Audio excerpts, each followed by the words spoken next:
Welcome back to Rewind of the Living Dead. I'm Damon Martin. And I'm like, totally Patrick Guerra.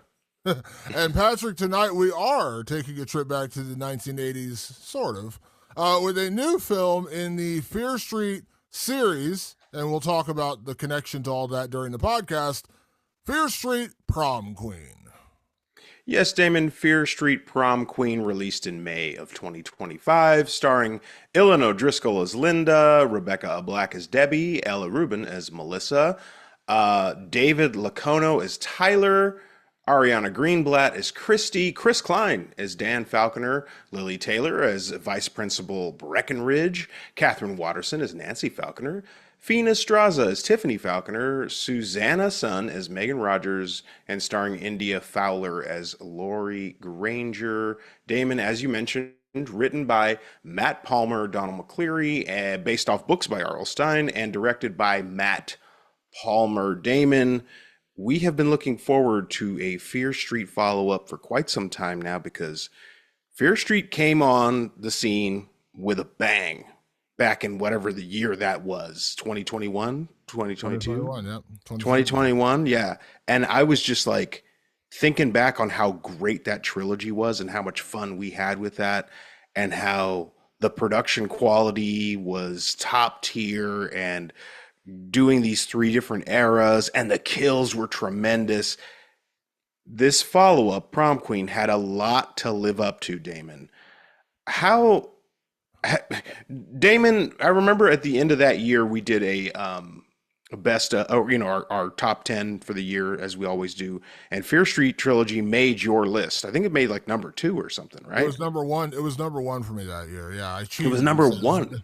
I said I cheated because I said it was like 3 films, but I did it as one film as my number one film. So yes, I was a very big fan of those.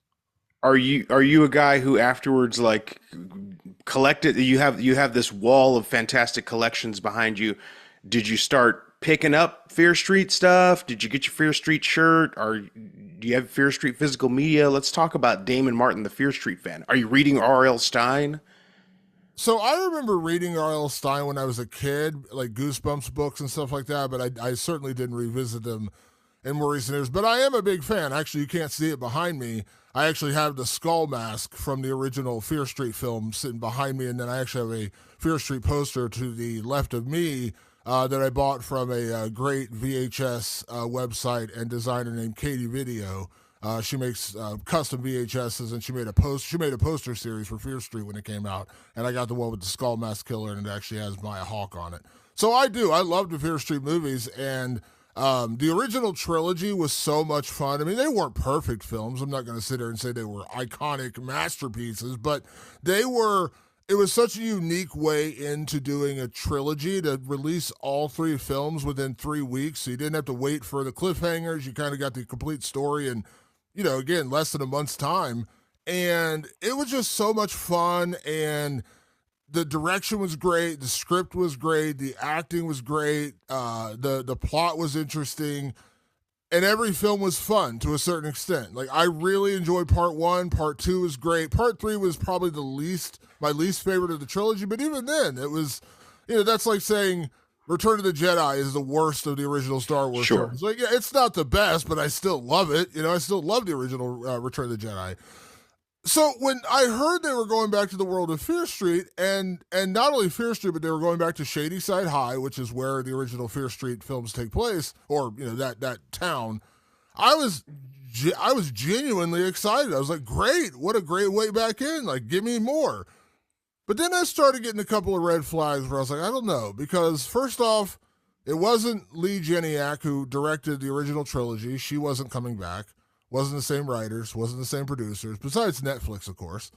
And I was just like, I don't know, like, can someone follow up in those footsteps? And to their credit, we've seen, just recently, Lee Cronin jumped in and did an Evil Dead movie, and it was amazing, so you can get, like, a filmmaker to do a sequel or a follow-up to a very famous series and do it well. Did Fear Street Prom Queen accomplish that? I would argue really, really not. Really, really, really not. Now, interestingly enough, I think what I loved about the original Fear Street trilogy, and you notice we're going pre-spoilers, a lot back to the original trilogy because why not talk about things in a positive light? Um, it focused on three different eras, right? The 90s, the 70s, and the 1600s. And it really leaned into those things in a very sophisticated way. I think sophistication is the key to that. It's like, okay, yes, we are making a 70s camp slasher, but we're going to do it with a lot of sophisticated storytelling. We're going to do it with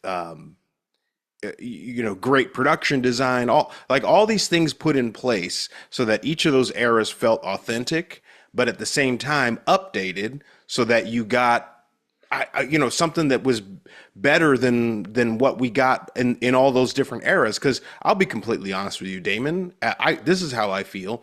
Most of the stuff I love from the 80s, I look back on it, it's not like good. Sometimes it is. Sometimes there's stuff where I'm like, that was actually good. I think of Dream Master from Friday the 13th, Nightmare on Elm Street Part 4. Dream Master, it's actually a pretty good movie. There's still some bonkers 80s shit that happens in it. But when you look at it overall, it's clever, it's inventive. There's stuff about it that you can really appreciate and sink your teeth into. But then you look back at other ones, like Friday the 13th 3D, and you go, yeah, that's not good actually, but fun and entertaining. I still like it. I still enjoy it. I enjoy it for the schlockiness and the silliness of it. I think most stuff from the 80s sits in that realm of like, this was schlocky and silly, but I love it anyway. We can admit to that. So what I was really looking forward to with Prom Queen was we're going to get more of the Fear Street treatment. We're going to get an era, not just any old era, Damon, the 80s, which is like the golden era of horror. And we're going to get it with the Fear Street treatment, which is more sophistication, better writing, interesting plots, interesting characters, great character arcs, gorier kills. I mean, let's be honest. The first Fear Street trilogy, the kills were incredible. I mean, it was a standout in terms of gore and kills and all that good stuff, which you're dealing with slashers, so that's what you're hoping for. And I hear Prom Queen, and I go, well, that's 80s through and through, right? It was all about prom night. It was all about high school. That's what the 80s was.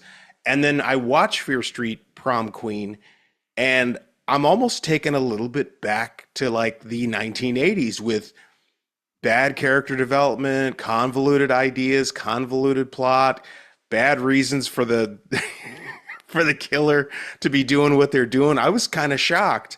And what shocked me more than anything, Damon, and I'm just going to spoil it right here, I thought it was worse than your average 80s horror movie. And that's saying a lot because your average 80s horror movie was not very good. I just went over that. Prom Queen, Damon, what the hell happened here? I would say, and I've mentioned this on the show before, I'm a massive slasher fan. That's my favorite genre of horror film. And I've always said the 80s horror films, I fully admit that a lot of those films are not particularly good or particularly well made, but they have a nostalgia. And nostalgia plays a huge part in how you feel about a movie. I absolutely believe that. When I think of My Bloody Valentine, it's not a particularly great movie. It's not the most inventive movie I've ever seen, but I love it. I love the cheesiness. I love the 80s of it all. And there's plenty of movies like that. We could go down, some of the lesser Nightmare on Elm Street, some of the lesser Friday the 13th, and say, you know what, they're not great, but we still love them because they're part of our franchise. And I understand that's going to be part of it. And so when you're watching a movie like Fear Street Prom Queen through the lens of current, present day, they're stuffing it with a lot of nostalgia, but this movie genuinely felt like they plugged in keywords to an AI generator and said, okay, 80s, prom, slasher, generic as possible. And then this is what it spit out. Because while I appreciate throwback films, we talk about, Stranger Things being a throwback and how they got the 80s right. We talk about Y2K. It got the 90s, early 2000s right. I love when they get an era right. But when you're doing it, you've got to do it in a way that gives me more or gives me something different than what I actually got in 1999 or what I actually got in 1987. That's why we always, praise films like Scream. When it came out in 96, it reinvented what you could do with a slasher. Now, I understand not every film can be Scream, and trust me, a lot of people tried and failed at that. But we talked about Clown in the Cornfield this year, and that movie didn't reinvent the wheel either. And I know you weren't the biggest fan of it, but what I liked about Clown in the Cornfield, at least from the novel perspective, and then going into the film, was it felt like a throwback '80s film. Didn't take place in the '80s, took place in modern day. It felt like an '80s throwback, but at least they introduced some slightly different ideas, some different methodology, some different motivation and motives for the killings, for why it's happening. I'm not saying it's a perfect film. I'm just saying they gave you something a little different way in. Fear Street Prom Queen doesn't. There's nothing new here. There's nothing inventive here. And if anything, this sounds terrible. When I watch a lot of my favorite '80s slashers, I'm like, oh man, I miss, having a tape deck in my car, and I miss listening to great hair metal, and I miss this, and I miss that. When I watch Fear Street Prom Queen, my first thought is, get me the fuck out of the '80s, because I do not want to be in this world that they created. I think it's really weird. Okay, I don't want to do this. I don't want to do this to disparage anybody. Genuinely, I really don't, because I don't believe in like building up one thing by tearing down another. But we talked about Hysteria last year. You and I absolutely loved Hysteria. Everyone did, except for apparently Peacock, which they decided not to renew it, and I think that's like complete and utter bullshit, because like a lot like Stranger Things, it managed to put you in this place in the 1980s without having to suffer like this overbearing like 80s tropiness. Like, it's just the setting. Character development is still at the forefront. Story still at the forefront. Motivations still at the forefront. Modern day inventiveness still at the forefront of a show like Hysteria or a show like Stranger Things. This was just like, let's use 80s tropes as hard as we can to cover up the fact that I don't think we have a story that's solid here. I don't think we're doing great character development here. I hate to do that. I hate to like tear down one thing to build up another. And I'm not really doing that. What I'm saying is that we can do this. There's proof out there. Hysteria is proof. Stranger Things is proof. It begins and ends at character development in the story. That's how you hook people in. Or if you don't have those things, like Until Dawn, you give us great gore. You give us some really good kills. You give us some really compelling horror. If you do one of those two things, I guarantee you, if this was on the level of the other Fear Street movies with the slashing and the gore and the creative kills, you and I'd be like, yeah, this movie's pretty surface level, but man, was it fun. Man, every 10 minutes, somebody really got it bad. I think we would have enjoyed ourselves. It just did the bare minimum at every possible thing it could do. Even the most inventive kill was pretty tame. Even the craziest bit of gore was not that crazy. Nothing's going to beat the bread cutter scene now, I guess, from Fear Street 94 or whatever. I was really disappointed that they didn't try to, or maybe they did try. I don't know. It didn't come out on screen, Damon. It came out on screen as like, oh, let's just throw a bunch of 80s tropes out there. There's like a storyline that goes nowhere, like a C storyline that goes nowhere, and you just throw it out. It doesn't mean anything. It doesn't actually matter to the movie. I felt, and it's weird because we're going on and on about how it's not a great 80s movie. You know what it is? It's a bad 90s movie. At one point I wrote down, like, this feels exactly like a bad horror movie from 1993. It looked like it, like cinematography wise, like it had kind of harsher lighting.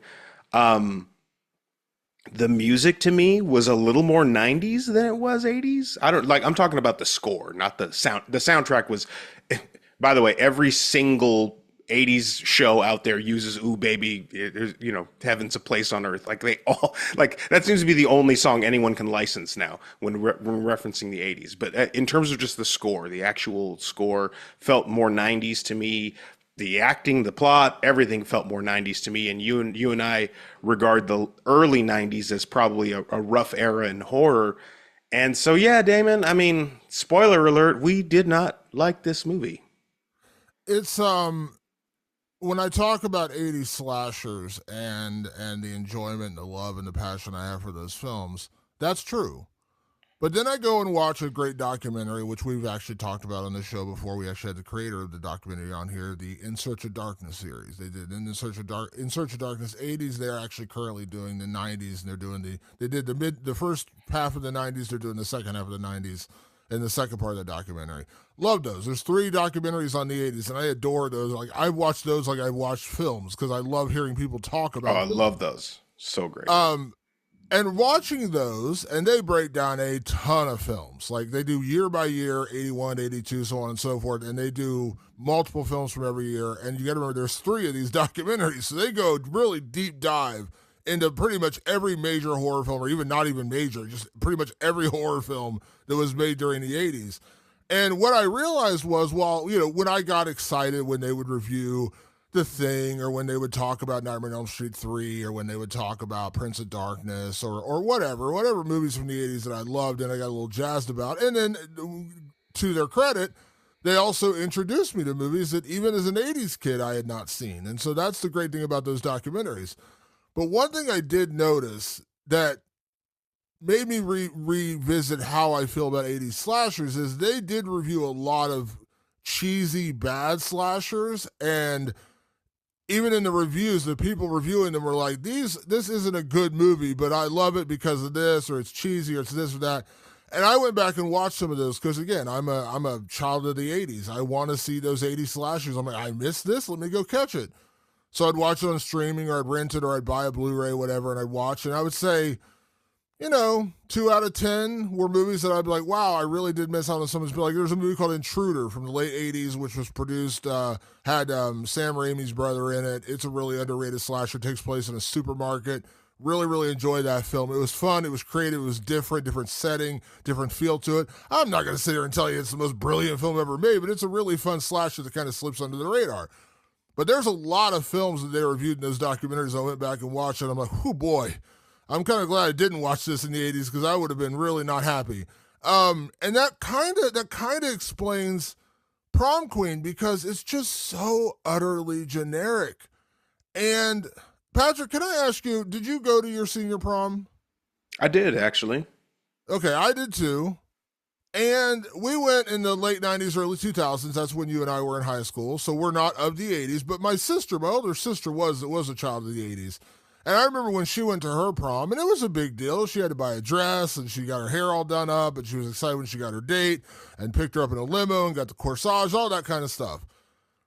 And while I'm not discounting the relevancy of someone trying to be prom queen, the obsession with it in this movie is so overarching. I'm just like, did people really care that much? Like, I understand it's a popularity contest. I get it. And that's a lot of high school. And that's, a lot of reason why people hate high school is because everything becomes a popularity contest. I understand that part of it.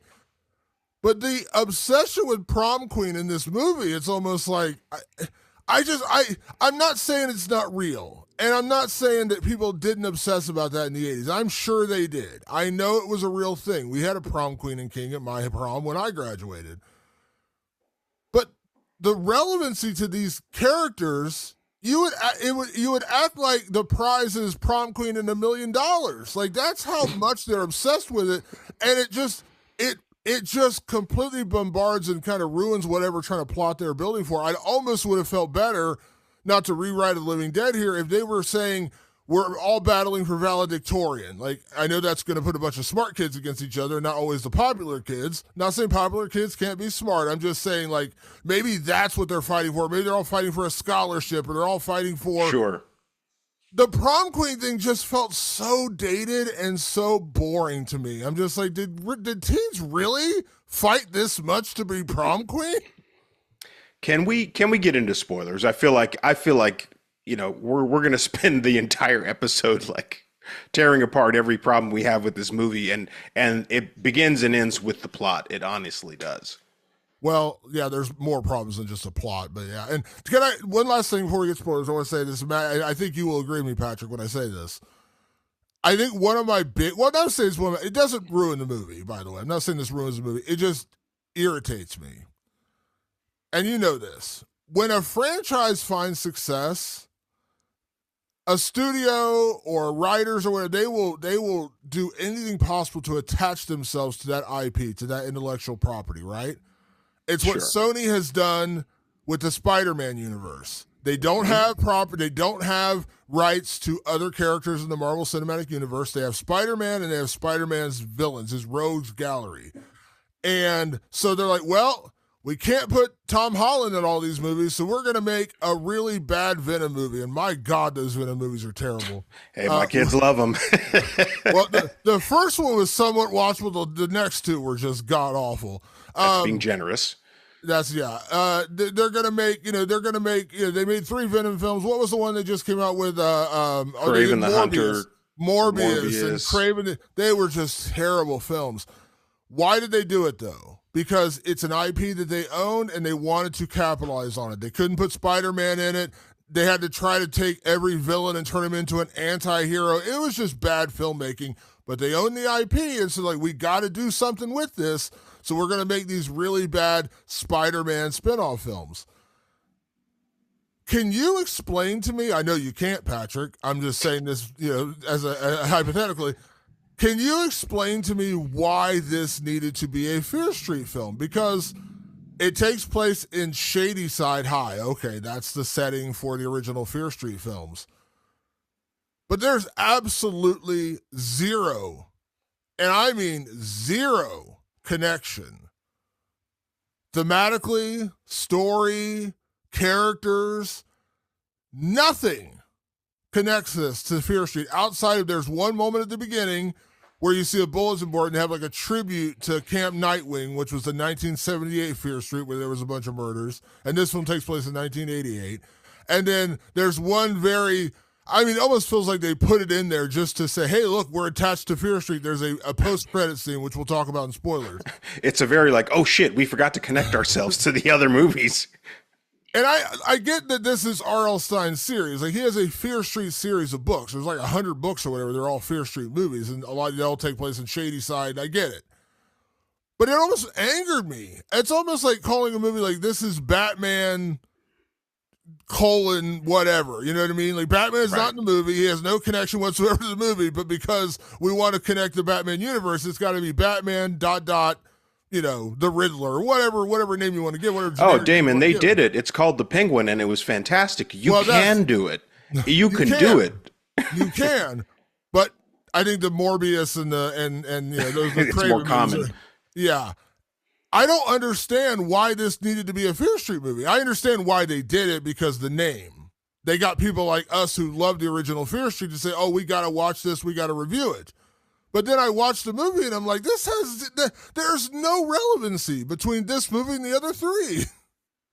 Well, and I don't know the actual answer, obviously, for Fear Street. But I know why we get these terrible Spider-Man movies.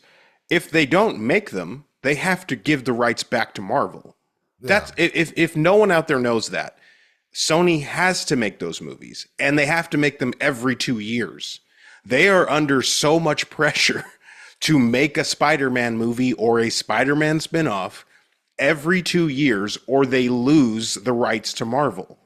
You can't give up billions of dollars so basically there's a whole wing of Sony Pictures where they just sit and continually figure out ways to develop Spider-Man stuff because they cannot lose it. They will hand it over to Marvel, and Marvel will make $2 billion with the first Spider-Man movie they make. Now, they're doing the Into the Spider-Verse animated ones, which are pretty good. Actually, I actually like those. But they're going to try their damnedest, and it's going to churn out subpar stuff a lot because they are simply under a time crunch, which is every 2 years, if we don't put something out, we have to give it away. I don't know if that's the case in Netflix. Netflix is very much into IP. They're very much into buying stuff up. R.L. Stine has a pretty big catalog, and they were just like, well, we have to make this soon. I don't know that. I'm purely guessing. I'm just saying that's why Sony has to do it. Maybe that's why Netflix has to do it. Also, I can't believe I forgot to mention Madam Web. Oh my God, what a movie that was. We don't need to mention it. It's okay. We don't have to talk about that. No one else needs to mention it or see it, for that matter. Shout out to Schwink, my brother Schwink, for going to see it. I saw it in the theater, and I was like, what the hell did I just watch?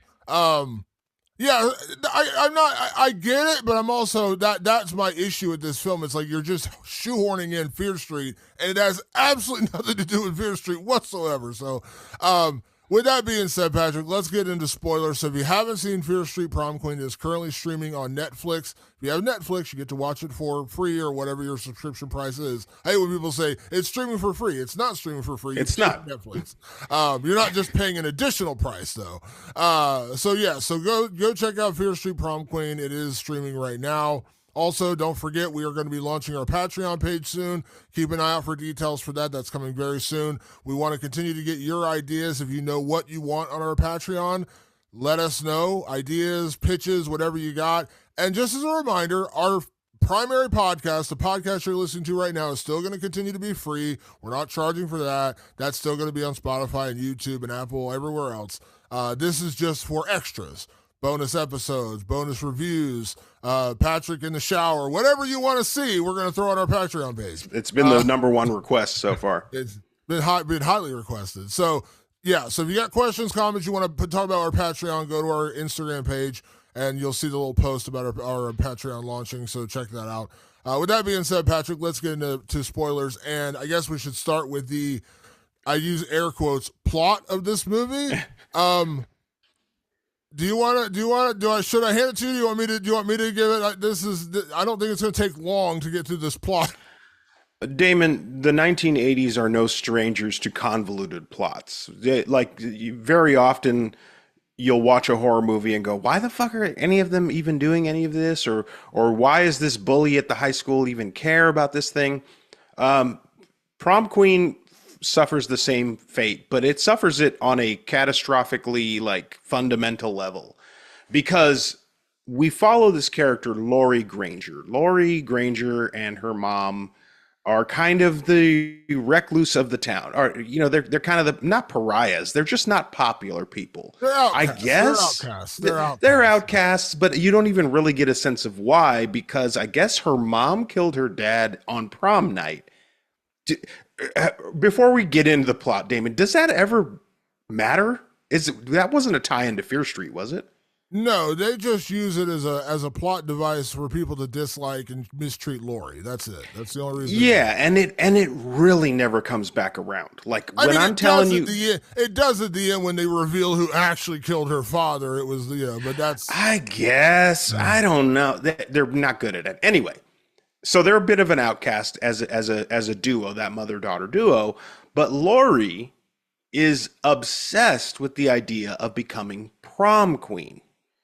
Now, Damon, I don't know about you. I was a pretty social kid, but there's certainly introverts out there, and Laurie is among them. Laurie is an introvert. She has her one friend, Megan, and they're kind of a little duo, and that's kind of all they are. They kind of just huddle into their own little weird corner of the high school. If I was in Laurie's shoes, the last thing I'd want to do is become prom queen. But for some reason, Laurie is obsessed with becoming prom queen. And it gets worse, Damon. Okay, fine. I'll take that. Laurie really wants to be prom queen. Like an hour into the movie, you figure out why, and the reason's very convoluted and stupid. In my opinion, anyway. But that's not the half of it. The other half of it is this popular girl, right? Tiffany Falconer. Tiffany is the leader of the Wolf Pack. The Wolf Pack is this group of mean girls that are popular in the high school. And for some reason, here's what's weird. It's not weird that Tiffany wants to be prom queen. It makes total sense. She's popular. She's also like a bully and all that stuff. So I'm like, yeah, of course. It's standard 80s schlock. Really tropey standard stuff. I'm fine. I'm into it. How come every other girl in the Wolf Pack is also running for prom queen? Make that make sense to me, because even in the 80s, you made it make sense. Tiffany would be the one running for prom queen, and all her friends would be helping her run for prom queen, not competing against her. That felt so. When you said AI, I went, AI fucking wrote it. AI wrote this. Okay, I'm sorry to insult the writers and stuff, but you don't pit the whole wolf pack against themselves. And they all literally at the same time, as they're all running for prom queen, are helping Tiffany out. Maybe at some point, there was a a plan in place somewhere early in the script where it was like, oh, they're all running defense. Like, as long as they're all running for prom queen, no one else can run for prom queen, so Tiffany can win. I think that's what they were getting at, I mean, but they sure don't fucking act like it. but the one girl literally makes flyers to advertise herself for prom queen. Damon, I, Jesus Christ. you called them, their name is the Wolf Pack. I actually jokingly called them the Feathers because they're the most generic Heathers you've ever met. Like the movie Heathers. Like what's brilliant about a movie like Heathers is when you meet Heather Chandler, who's the leader of the group. I think it's Heather Chandler. When you meet her and she's the leader of the group, you realize right away that Shannon Doherty and Winona Ryder's characters, like, they're part of the popular group, but none of them really like Heather, the leader. Like, they all kind of hate her, but they realize she's so popular they can't really go against her. But none of them like her. This movie, it weirdly does like the opposite, where like all the girls worship Tiffany, yet they're running against her in the prom queen, and they're like running actual campaigns. Like I said, the one girl's making flyers. I'm like, this makes, at least if you're going to introduce this idea that they're all running against each other, at least give us like an actual Heather storyline, because time after time after time, Right. the girls in the group defend Tiffany and they're there to fight her battles for her, and she's the best. We love Tiffany. At least in Heather's, you realize they all kind of fucking hate Heather. Like, they don't like her. They actually hate her. And when she's dead, they're like, our life is better off without her. They don't do that at all in this movie. They're just like, oh, we all love Tiffany, but yet we're running against her. How much more interesting would this movie have been if they would have taken, just rip off Heather's in this instance, and the Wolf Pack is indeed also running for prom queen, but on the side, on the sly, on the B story, you realize they all fucking really hate Tiffany and they're all out to get her. Then when people start dying, you go, well, which one in the Wolf Pack is doing it? You could misdirect the audience that way, like somehow, some way. Instead, what they do is there's very generic killer, which, by the way, tell me if you didn't immediately see Tom Cruise in Eyes Wide Shut, like the Fidelio fucking red robe with the mask, like this very generic killer on prom night. They just barrel right to prom night, and most of the movie takes place on prom night. Excuse me. The killer starts knocking off the potential prom queen candidates, starting with the Wolf Pack, and is going down the line and literally crossing them off on the yearbook. And you go, okay, what is this? What is it? At some point, it became like glaringly obvious who the killer was, until two killers show up, Damon. Now we're also ripping off Heather's and Scream. Two killers have showed up. They're both dressed in the same thing. And then Also, it became... Can I throw out one more please. AI thing real quick? The killer is crossing off the girls in the yearbook. You mentioned that, right? Yes. What fucking high school's yearbook comes out before the year is over? They've got the fucking prom queens already in there. You would do it. Maybe I'm old now and I don't remember my yearbook, but if I remember correctly, in the yearbook, you would have photos celebrating the entire year, and it would come out right at the end of the school year. And so the fucking prom queen would be in the yearbook, not the candidates. Call me crazy. That seems like such a weird plot device to have the actual, like, they could have just used flyers for the fucking thing and used that, but they had an actual yearbook when the year's not even over yet. They got the prom. I'm sorry. I just had to throw it out there. No, Damon, it bothered the shit out of me. I'm like, why are the prom queen candidates in the yearbook already? Like, what the fuck? Like, so much shit like that was happening. So much convoluted shit. There's also a subplot where this guy Tyler, who is Tiffany's boyfriend, is like kind of secretly into Laurie, who nobody knows or cares about. That, by the way, very 80s of them. So I'm like, okay, if you're gonna do that, but make it make sense. It made no sense why Tyler was into her. They didn't have they did a little line of dialogue where they used to know each other when they, that same old shit. But then it's like, okay, if Tyler's a good guy, why the fuck is he with Tiffany? Which in the 80s would have totally worked. I'm sorry, but what we talked about pre-spoilers was Fear Street took all of those genres and made them more sophisticated. You didn't sophisticate Tyler at all. He's dating the shittiest girl in school, and he's after the mousiest girl in school, and it doesn't make sense. Like, you can pull that off in an 80s movie. You can't pull that off today. It doesn't make sense. It just doesn't work. Everybody's getting picked off, Damon. And of course, you know what's coming, right? Like they're gonna pick all the Wolfpack off until they get down to just Lori and Tiffany left. Damon, go ahead. Tell us who and why the killers were and all this shit. Because Okay, so at one point they actually have a dance off, which is yeah. That's a whole other thing. And then finally the killer shows up wearing this generic red poncho and, as you said, the Eyes Wide Shut mask, which, by the way, Eyes Wide Shut, a far better movie. And he comes far less convoluted. Yeah. And that's saying a lot for that movie. Comes in the gymnasium and starts hacking people with an axe, and he gets up on stage, and the killer is pretty clearly trying to go after Lori, and Lori manages to get away, and Lori gets crowned prom queen, by the way. She wins this whole fucking thing. And then she's getting her tiara, and she ends up stabbing the killer in the face with the tiara and stopping the killer. When they demask the killer, it is Mr. Falconer. It is Tiffany's father, played by American Pie star Chris Klein, who I think I've seen 3 times since American Pie, which was American Pie 2, American Pie Reunion, and he was in The Flash, the CW show The Flash, for like 1 season. I was like, hey, it's Chris Klein. Wow, he's doing something. And then I saw the movie, and I was like, wow, I kind of wish he hadn't. He's the killer, and he was knocking off the prom candidates to make sure Tiffany won her prom queen. And then, should I go ahead and move on to the big twist? Please. The big twist is Tiffany and her mother, played by Catherine Waterston. Catherine Waterston, who's a really good actor, by the way. She's fantastic. How did she get in this movie? Catherine Waterston and Chris Klein are the parents, and we come to find out that Tiffany, her mother, and her father are all serial killers. They were all in on this plot. Tiffany was in on it with her mother's in on it with father, and the father, and so those are the 2 killers, the mother and the father, and they were all desperate to knock off the other prom candidates to make sure Tiffany won. And then the big twist, hold your hat, Patrick, the big twist, it was Mrs. Falconer who killed Lori's dad because he spurned her to go with Lori's mom, and so she killed him. I don't know.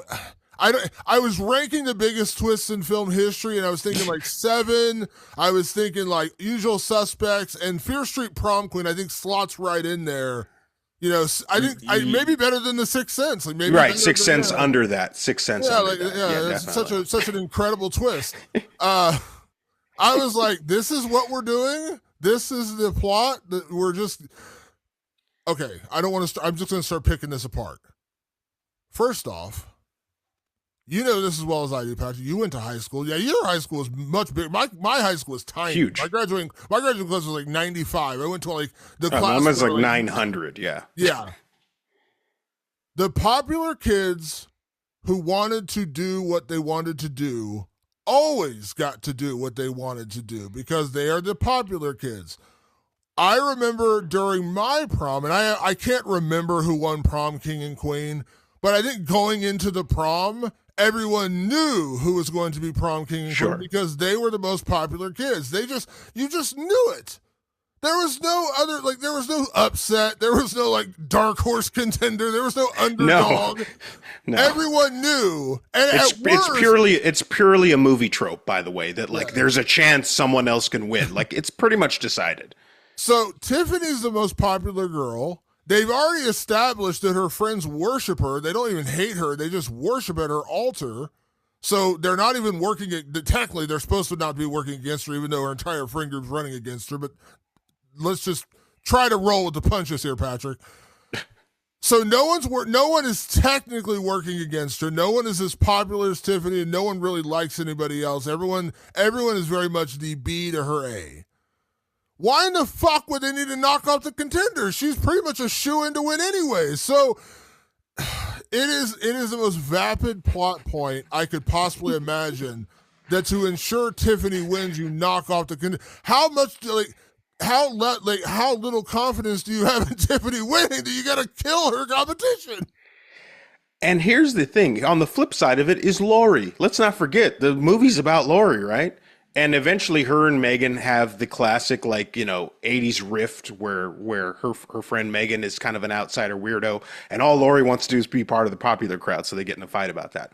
But what they do is in that moment, they ask the question that we were all asking is, Lori, why the fuck do you want to be prom queen? And all she says is like, I just want to change mine and my mom's reputation here in town. And I was like, that's try to Damon, the ultimate goal I think of like a lot of like good storytelling is you could draw in pictures what the character needs to do. Try drawing that idea. Like, I just want to change our reputation around here. Okay, all right, fine, I'll buy into it, Lori. So are you going to go whipping up votes? She doesn't do that. Does she try to ingratiate herself to the school? Not really. She just has a dance off, which we never even established that she likes to dance or anything like that, or that she has a fear of dancing. If she had a fear of dancing and then she went into a dance off with Tiffany, holy shit! Congratulations, Laura, you faced your fear and you beat her in a dance off, and you just may swing the votes tonight at prom night. None of this happens. None of this happens. I'm accusing the writers right now of using AI. There's no way you could get through. Like, one Netflix executive would look at this and go, I'm sorry, none of this is working. Like, none of this is working. So convoluted. So absolutely convoluted. The fact that Lori does nothing to try to win being prom queen, nothing in this movie moves towards that at all. And like I said earlier, they really do skip ahead to prom night. So like, if most of the movie was kids getting picked off or something, and all while Lori's plan is, how do I become prom queen? How do I become prom queen? Like, it's that never happens. We skip right to prom night. I don't know how she tried to whip up votes. She clearly didn't. Like, no one, it doesn't seem like anyone in the school likes her or talks to her, aside from Tyler, who is like sneaking to talk to her. And he's not out there whipping up votes for her. So what the fuck? Like, what is her plot exactly? What is her plan? What is her goal? What is her obstacle? Her goal is to become prom queen. What's the obstacle? That Tiffany's a bully and she was going to win anyway? Like, and she does nothing to try and solve that problem. I'm sorry, that's bad writing all across the board. And that is the A storyline. And here's, just to throw this out there as like a another little addendum to this whole thing. There's a B and a C storyline in this movie. The B storyline is that Tyler, Tiffany's boyfriend, who is supposedly this really sweet guy who has a crush secretly on Lori for some unknown reason. That's the B plot. Lori wants to be with Tyler, and Tyler's with Tiffany. So unbelievably generic. All right, let's just roll with it. And then the C storyline, or B storyline, however you want to see, it's pretty clear that Megan, Lori's best friend, has romantic feelings for Lori. It is pretty obvious that she wants to be more than just friends with her friend. Right. Okay. So Lori hooks up with Tyler at one point during the dance, and they go to the auditorium, and Tyler's just like, hey, let's get naked and bone right here on the stage. And Lori's like, oh, I'm not ready for that. And he kind of grabs her almost like in a very, not a little aggressive. Yeah, and you're like, oh, geez, like, what, is he the killer? Like, what are we doing here? And then the killer just comes in and asks Tyler. So Tyler's dead. So I'm like, what was the point of him ever? Because I thought for a second, like, we're like, oh, he actually is a shithill, but we didn't get to the shithill part. He got, like, grabbed her real quick, and then he just dies. So he served no purpose. Zero purpose whatsoever. The only reason they had Tyler in the movie was to make it seem like another reason for Tiffany to hate Lori, even though she really had no reason to hate Lori besides she thought her mom killed her dad or whatever. And then the C storyline being Megan having a crush on Lori, which is severely evident in the early part of this movie. It goes nowhere. Nowhere whatsoever. By the end of the movie, they're just great friends again, and that's it. I'm not saying that you have to make Lori fall in love with Megan, because if Lori's straight, I'm okay with her not just suddenly taking on and Right. becoming gay. That's fine. I don't want you to do that. They also, and to be fair too, they really never commit to Megan even admitting anything. They give you a couple of shots of her giving a longing look, and that's all they ever explore it. They never like it never comes out. It doesn't, but you can tell like that's what they were going for. They were 100% going for Megan has a crush on her. I don't know that they were going for anything. How about that? I based on what I've saw through this movie, I don't know that they even thought that through. But the idea is there.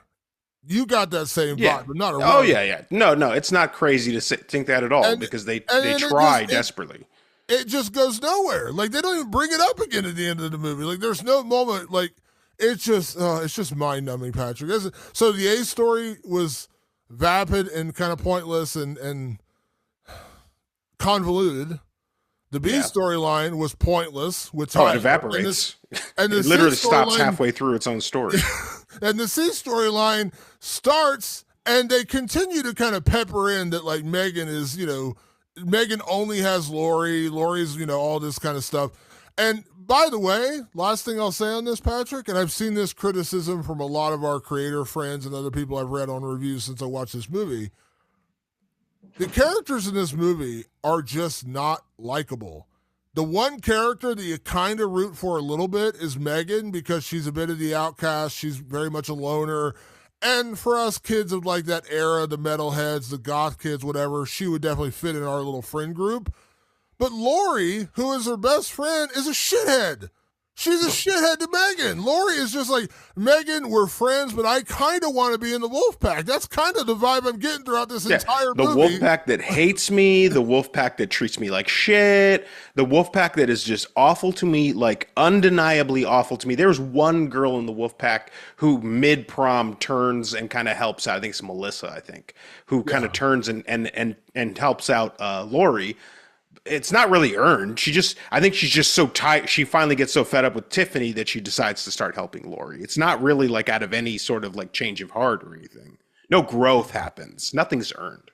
Yeah, but Lori is the lead character. You're supposed to be rooting for her. And by the end of the movie, I'm just like, I don't really care if she lives or dies. Like, Megan's the one character who is sort of redeemable in this movie, and she's the smartest one in the room. Okay, but she's not the lead. Lori's the lead. This would just be like making Nancy in Nightmare on Elm Street a shithead. Like, I don't want to root for that final girl. And Lori, the entire movie, Lori's like, I want to. It just seems so evident she wants to be Tiffany, and so her friend, her metal friend, whatever, the pothead friend Megan, she's just kind of like shoving her to the side. She's like, I really want to be part of the wolf pack. The fuck is that? And Damon, you and I have been accused of overthinking. We get this all the time with like schlockier movies. People will go into our comments and go, "You're overthinking it, dude. It's not that complicated." I promise you, this is one instance where it is not that complicated. This movie is just so shallow, and it wants you to just ignore how shallow it is. It really wants you to ignore that they didn't think any of this shit through. It wants you to ignore that there's no character growth. It wants you to ignore that they were like, how do we slapdash this thing together and throw it out there? Again, I tell you, if they'd have delivered on like solid ass kills, I probably would have forgiven all this shit. They didn't even deliver on that. All the kills were very generic and very basic. A couple of interesting ones here and there. Like two I can count that I was like, oh, that's really interesting.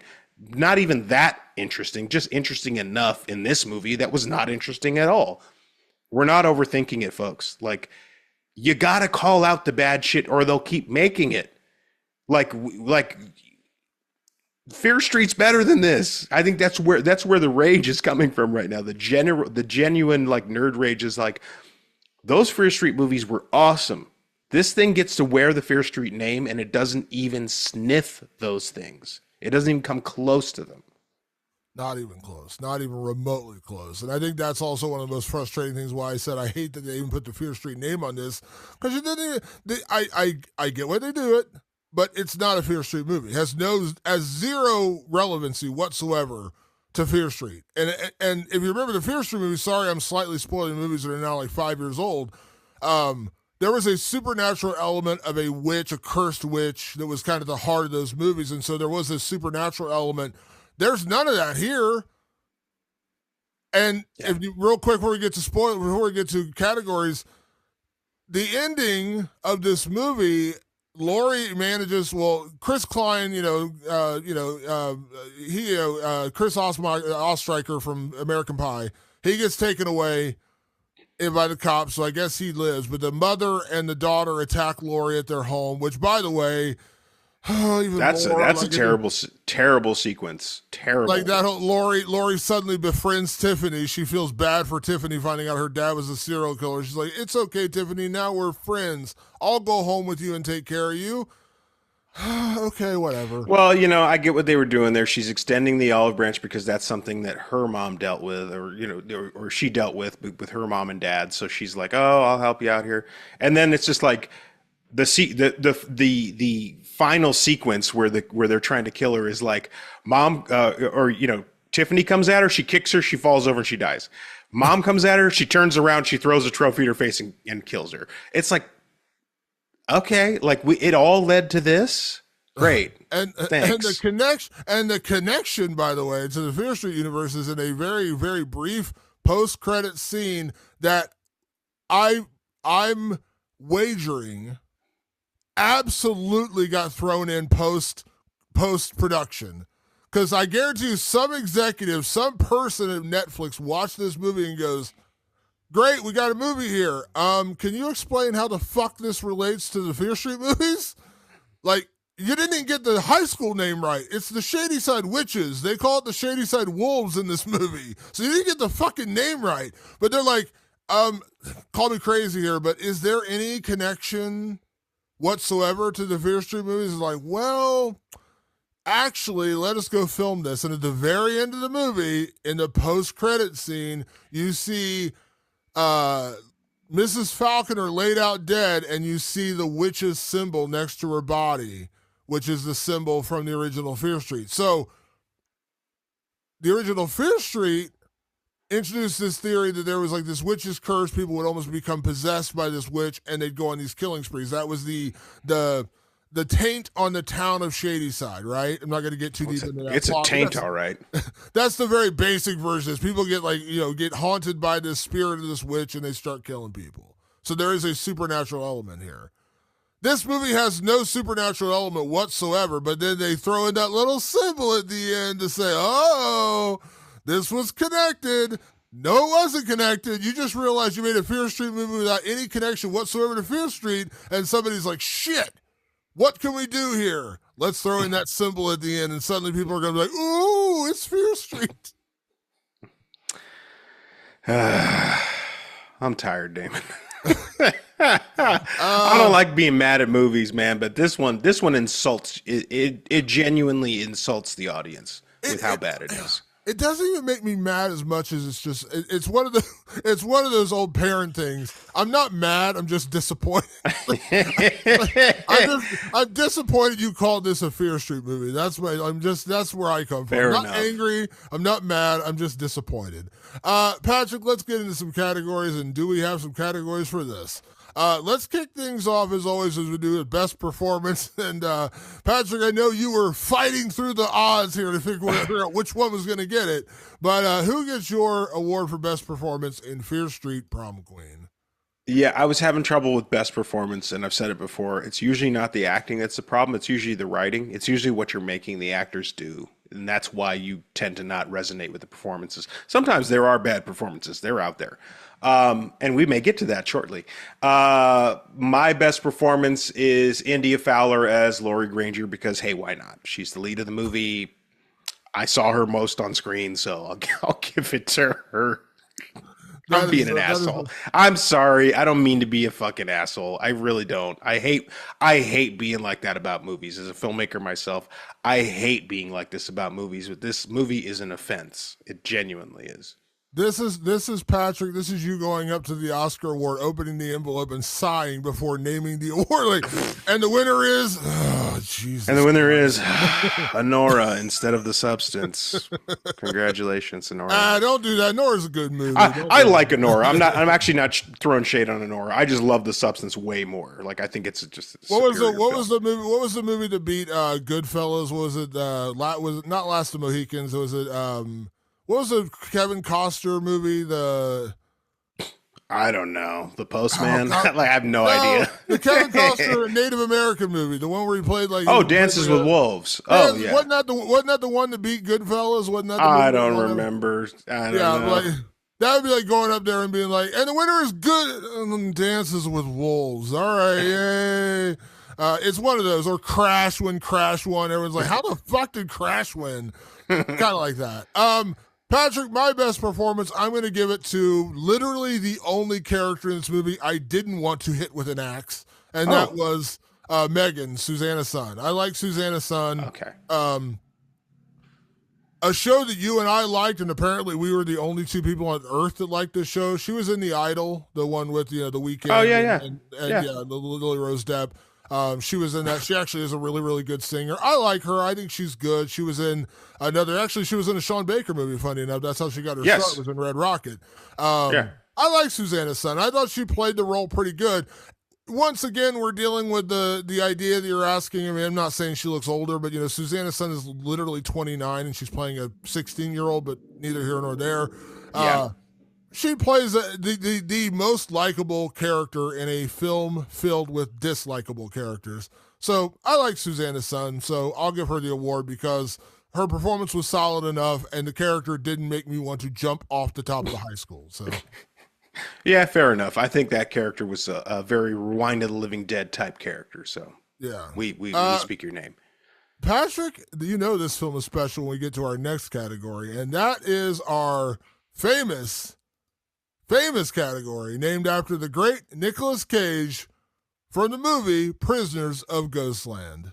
One testicle! I don't really know that we need to explain this. We just say this is a performance that gives its very Cage best, and you can watch Nicolas Cage movies and say, man, Leaving Las Vegas, and then you can watch Prisoners of Ghostland when he delivers that iconic line and go, wow, Nicolas Cage.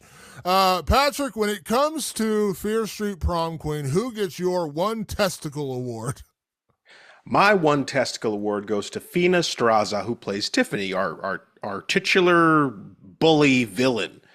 Casting is very important, and I'm sure Fina Straza is a fantastic actor. I did not buy her for 1 second as the bully. And then she would have moments where she had to bully, Laurie or whoever else. And I was like, there is no way in hell anyone in this universe lets her bully them. Like, and that this has a lot to do with the writing. As I said earlier, it's not really the acting that gets me. It's the writing. If they would have put us in scenarios where Tiffany really felt like a bully and really showed her prowess as a gaslighter or a manipulator or any of these things, I think I would have bought her more. So what you have instead is Fina desperately trying to be a bully with no substance behind it. None. And that's from the script. That's a script problem. I'm blaming the people who wrote this thing and directed this thing.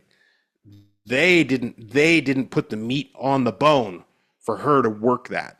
And so when she's trying to be a bully, it's just not working. I'm not buying it. So that's my one testicle award.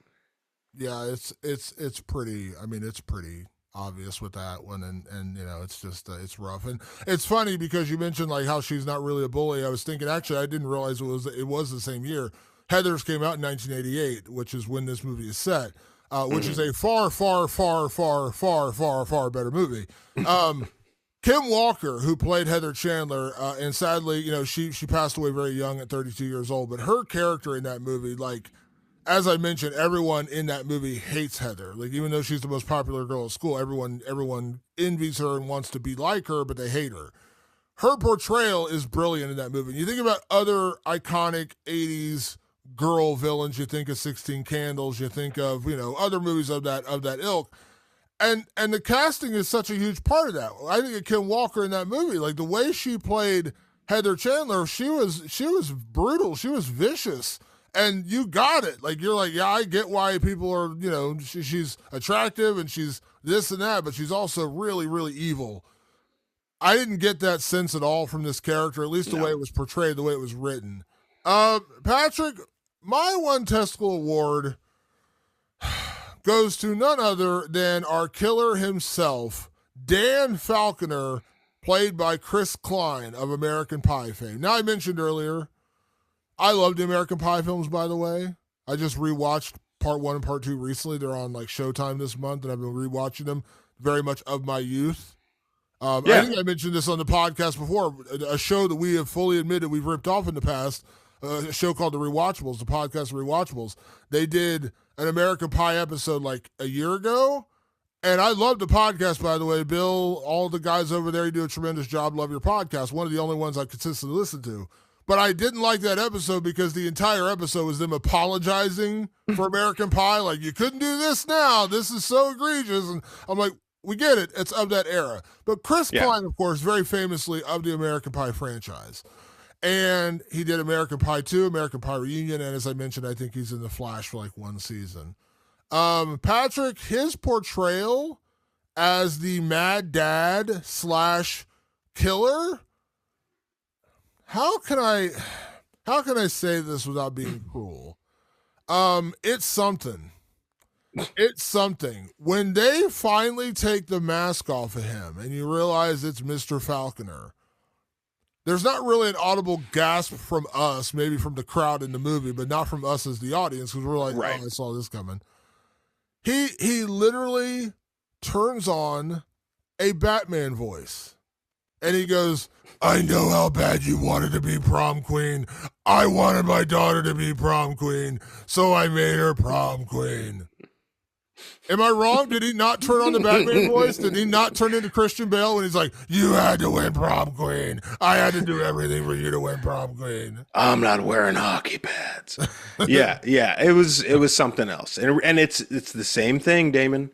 In that moment, he had to somehow find a way as an actor to make his motivation make sense because it's nowhere in the script. It doesn't exist. It doesn't. I guarantee it doesn't. He's like, well, I'm going to do whatever the fuck I'm going to do here. So I'm going to try this Batman voice on. This is what happens when you have a bad script. This is why this shit happens. I remember when I first saw him in the movie, I was like, hey, shit, it's Chris Klein. I was surprised at how good he played like a high school teacher. I was like, shit, this was like a young, last time I saw him was in American Pie, this kind of young, handsome, studly guy. And he's really playing like a classic 80s high school teacher, and it didn't miss a beat. Like, for just the physicality of the role, like how he played it, how he walked, I actually thought he was doing a good job. And then he has to go and do that. But again, that's him just trying to salvage what the fuck's going on. He's like, I need my goddamn paycheck, so I'm going to do this right now. And like, I get it. I totally understand. Like, this is a bad script, and it's going to produce one testicle awards left and right. I could have produced a few more, to be honest with you. Are you telling me you don't want a sequel? You don't want a prom queen too? Oh, Damon, we've got a category for that. Stay tuned.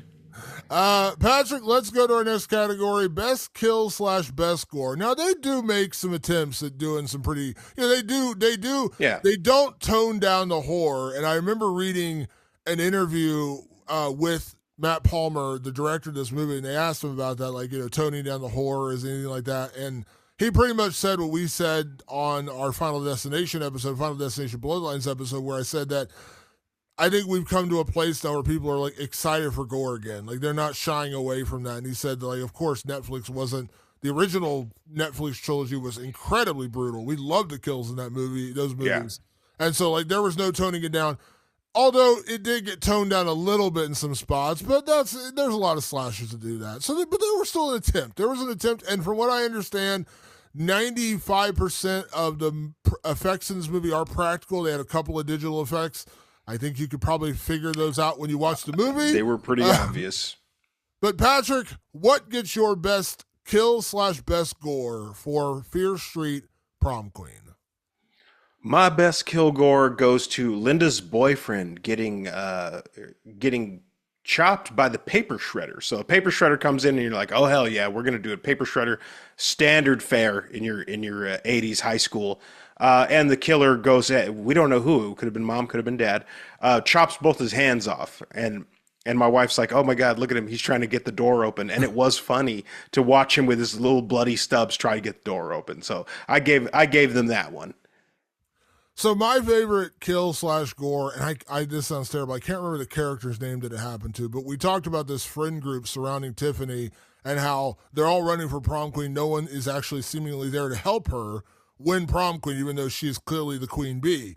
But there is one friend in the friend group who is very much Tiffany's acolyte. She is very much like when Tiffany's losing the dance off, she unplugs the DJ booth. Oops, sorry, Yes. I tripped. There is one friend in the wolf pack who actually is there for her.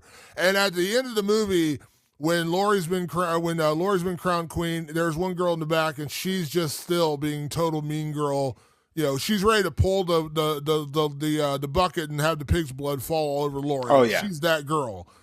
And the killer walks in, and who cares that this is Tiffany's dad and Tiffany's the one friend who's actually clearly got her back. He just comes in and axes her leg out from under her, and her leg goes flying, and she falls down and bleeds out right there. I just, like, it was the ultimate irony that in a movie where seemingly no one had Tiffany's back except this one girl who was clearly her best friend, the one who always wanted her to do well, she's in the back, and her dad just chops her leg out. And I was like, you know what? I'm glad to see her die. But it's funny that you took out the one person who was actually rooting for Tiffany. The one person who would have helped you slash all these kids so that she could win prom queen. That's the one person dad takes out. Okay. But Sure. taking out the leg, I thought that was pretty. Yeah. Good. I was just like, dang, just shut her up, please. Thank God. Patrick, next category. Can we survive this horror film? I'm going to go first here because I know the answer to this one. Okay. Okay, we both said earlier we both went to our senior proms. We did. I was not the most popular kid in school. I get the sense that you probably weren't the most popular kid in school. Not really. So I'm safe and I survived because I wouldn't be anywhere near this fucking thing. Like, I'm not saying I wouldn't be at prom. I did go to my prom. But I certainly wasn't in the running for prom queen or king. I certainly wasn't with the prom queen. So I'm good. Like, their killer's not going to. If the paper thin plot of this movie is the dad and the mom are knocking off prom queen competitors and their dates, apparently, because they're there. I'm good because I'm not going to be anywhere near this group of feathers. I'm not going to be anywhere near this group of girls. So I'm good. Yeah. So interestingly enough, I was dating a varsity cheerleader at prom. So like you could say that I was near that stuff, but we weren't. We just weren't. And like we were in our own world doing our own thing. I don't even remember or know who the prom queen and king and queen were, and I don't think I knew them very well at all. And again, huge high school. So like I think we left early too to, go have our fun, go do what kids do on prom night. I'll say that. So yeah, I think I would say I was very safe actually from all of this. Yeah, I mean, I did go. My prom date was a popular girl, but she was an underclassman. She was a junior. I was a senior. Yeah, so she wasn't. She's not getting nominated. But right? either way, I'm just like I'm nowhere near these people. Like I'm 100% walking out of this gymnasium totally fine. I'd be like, oh, cool. Did you hear about all the people that got killed at my senior prom? Cool. I got a cool story to tell. Crazy. I was nowhere near it. Patrick, next category. The only person who wanted to kill me on prom night was my date's dad. That's about it. Next category, Patrick, remake, sequel, or leave it alone. Pretty self-explanatory, but this is the category where we take whatever movie we're reviewing and we say, should they remake it, should they sequelize it, or should they leave it alone? Patrick, when it comes to Fear Street Prom Queen, remake, sequel, or leave it alone? Damon, this is a 100% remake. Get Lee Janiak back in the chair and give us a proper 80s prom slasher. I'm sorry. This ain't going to cut it. It's not going to cut it for what the Fear Street standard was. And if we let it stay here, This is the standard we're going to get from now on. We're just going to get something down here at this level. I need a remake, and I need one yesterday. So my answer is basically the same. I was going to say sequel, but just a good one, like an actual good version. I think my problem, I think actually what hurt this film even more, which sounds like a weird way to hurt a film, I was excited for this because I love the original Fear Streets, and I hadn't watched them since 2021 or whatever. And I'd watched those movies a couple of times because I watched the first two, and then my girlfriend started watching the second one. She's like, "Ooh, this is fun." So we rewatched everything together. So I've seen all the Fear Street movies a couple of times. But getting ready for this one, my girlfriend's like, "Can we rewatch the Fear Street movies?" I kind of forget. Like, I want to rewatch them. I'm like, "Sure." So we spent this last week at night rewatching each movie. And I was like, man, I remember what I love about these movies. These movies are so fun and just so brutal, and characters are great and blah, blah, blah. I think that doomed me because going into this movie, I had such high expectations off of those movies. I was like, wow, did this not live up to that? So when I say sequel, I'm just saying, like, I'm all for returning to the world of Fear Street. I'm all for, if you do an Alien Romulus where you can find a way back in that you don't ruin the mythology of the other movies, which Alien Romulus did not do. That's the one thing I really loved about that movie. It slotted itself in between Alien and Aliens, but it didn't fuck with the mythology of either movie. Give me that. Give me a 1988 set slasher. I'm all for it. Give me a Fear Street movie. I'm all for that.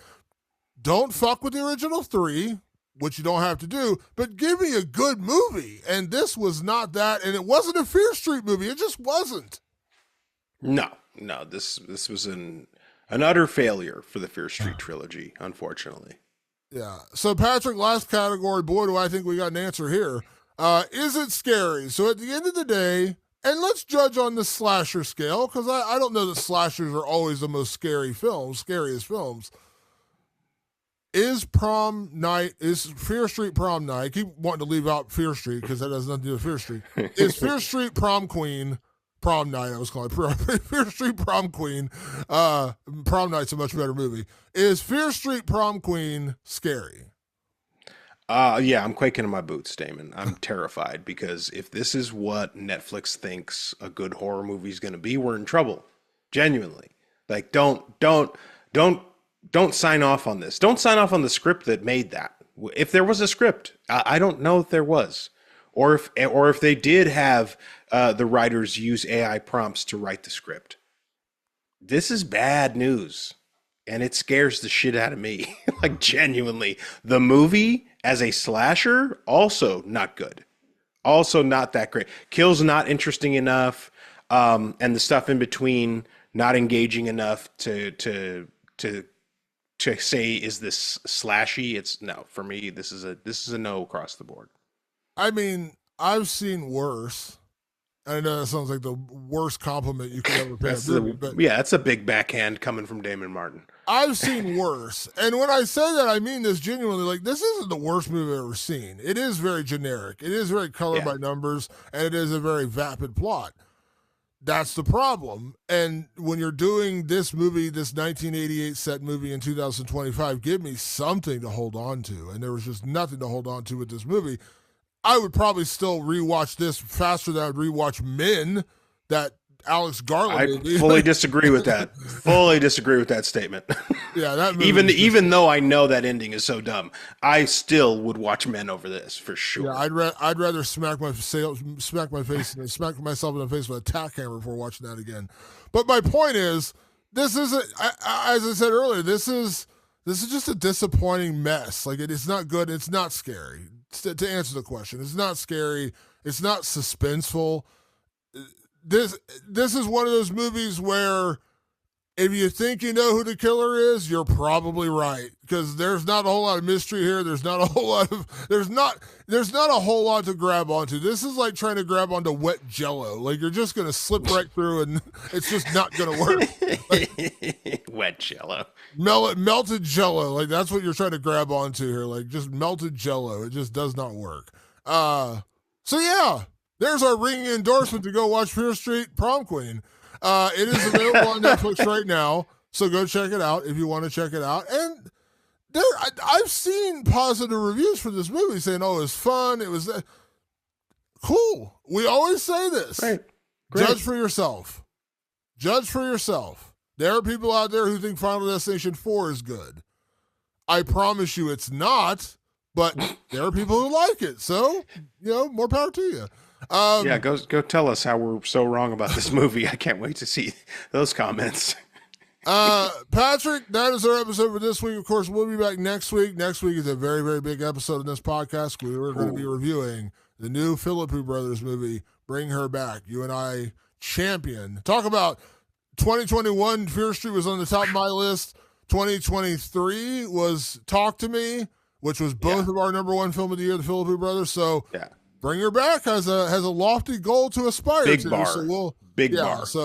So we'll be reviewing that next week, so stay tuned for that. As always, want to say a big thank you to everyone that tunes in the podcast. Make sure you check us out on all of your favorite podcast platforms, Apple Podcasts, Spotify. Of course, over on our YouTube channel, just search Rewind of the Living Dead. Even if you don't watch us on YouTube, like and subscribe. It really does help us out, especially with search results, the algorithm, all that kind of good stuff. And you can always find the podcast, articles, and additional reviews over on our website, rewindofthelivingdead.com. So check that out. You got questions, comments, movies you'd like us to review. Did you have a worse prom night than this one? I would love to hear about that.